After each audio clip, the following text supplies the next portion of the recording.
해병대원 특검법 재의결이 하루 앞으로 다가왔습니다. 이번에는 표틀막입니까?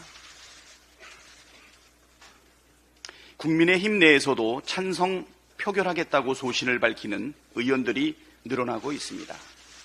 환영합니다. 여러 차례 말씀을 드렸지만 해병대원 특검법은 양심의 문제입니다.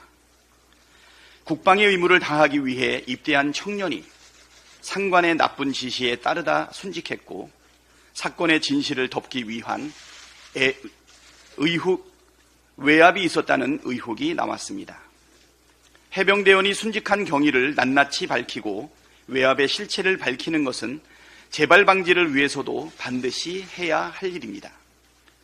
압도적인 여론이 특검법을 찬송하고 있는데 국민을 대표하는 국회가 진실 규명을 위해 나서는 것은 지극히 당연한 일입니다.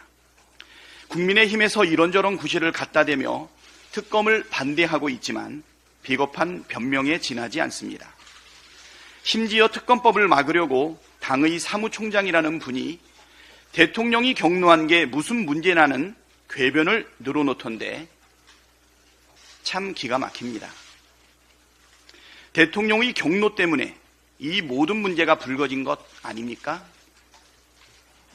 그런데도 아무 문제가 없다는 식으로 덮어보려는 태도는 국민을 무시하는 처사입니다. 국민의힘 지도부는 특검을 거부하는 자가 범인이라고 했던 스스로의 말을 되돌아보기를 권합니다. 국민의힘 지도부가 소속 의원들에 대해 표단속에 나서고 있다는 얘기도 들립니다. 매우 부적절한 수사 방해이자 표틀막입니다. 국민이 아닌 권력을 지키기 위해 양심을 속이라고 하는 것은 부당한 일입니다. 잘못이 있었다면 바로잡아야지 또 다른 잘못으로 덮으려 해서는 안 됩니다. 특검법 통과를 바라는 민심에 거역하는 행위를 계속한다면 몰락만 앞당기는 뿐이라는 사실을 깨닫기 바랍니다. 국회의원은 대통령이 아니라 국민에게 충성해야 합니다. 더 많은 국민의힘 의원들이 양심과 소신에 따라 행동하시길 촉구합니다. 해병대원 특검법뿐만 아니라 본회의에 회부되어 있는 법안들이 있습니다. 전세사기 특별법, 민주유공자법, 양곡관리법 등 농업민생사법, 가맹사업법, 세월호 참사 피해지원법 등이 그것입니다. 모든 일은 시작도 중요하지만 마무리도 중요합니다. 21대 국회가 잘 마무리될 수 있도록 김진표 국회의장님께서 본회의에 직회부된 이 법안들도 반드시 처리할 수 있도록 해야 한다는 말씀 드립니다. 국민의힘도 특검법을 막기 위해 본회의에 어깃장 놓지 말고 법안 처리에 협조하기를 바랍니다. 국민이 지켜보고 있습니다.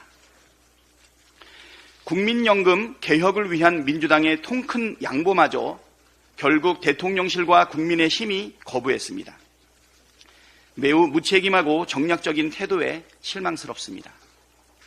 22대 국회에서 논의하자거나 구조개혁도 함께 해야 한다는 주장은 그동안 진행해온 모든 노력을 무위로 돌리고 다시 원점에서 시작하자는 변명입니다. 일단 모수개혁부터 결단하고 더 어려운 구조개혁 논의를 이어가자는 것마저 거부한다면 아무것도 하지 말자는 뜻 아니겠습니까? 일을 하려는 사람은 방법을 찾고 일을 하지 않으려는 사람은 핑계를 찾는다는 말이 떠오릅니다. 국정 운영을 이런 식으로 할 거라면 연금개혁 약속은 도대체 왜 했는지 묻고 싶습니다. 국민의힘도 대통령 눈치만 보며 반대를 위한 반대만 하면서 아무 일도 하지 않으면 아무 일도 일어나지 않는다는 식으로 넘어가려 하지 마십시오. 이렇게 대통령과 집권 여당이 무책임하게 나오니 국민의 삶을 개선하고 책임질 거라고 하는 신뢰가 생길 리가 있겠습니까? 그러니 총선 결과가 그렇게 나온 것 아니겠습니까? 대통령과 여당은 포기했지만 민주당은 포기하지 않겠습니다. 21대 국회 내에 가능한 것은 미루지 말고 빠르게 개혁하고 21대 국회에서 해야 될 일은 22대에서 처리하겠습니다. 당 차원에서 국민연금의 보장성 강화와 퇴직연금 및 개인연금의 전면 개혁을 위한 전담기구를 구성해 개혁에 박차를 가하겠습니다. 22대 국회에서는 여당의 발목 잡기에 시간을 허비하지 않겠다는 말씀도 드립니다.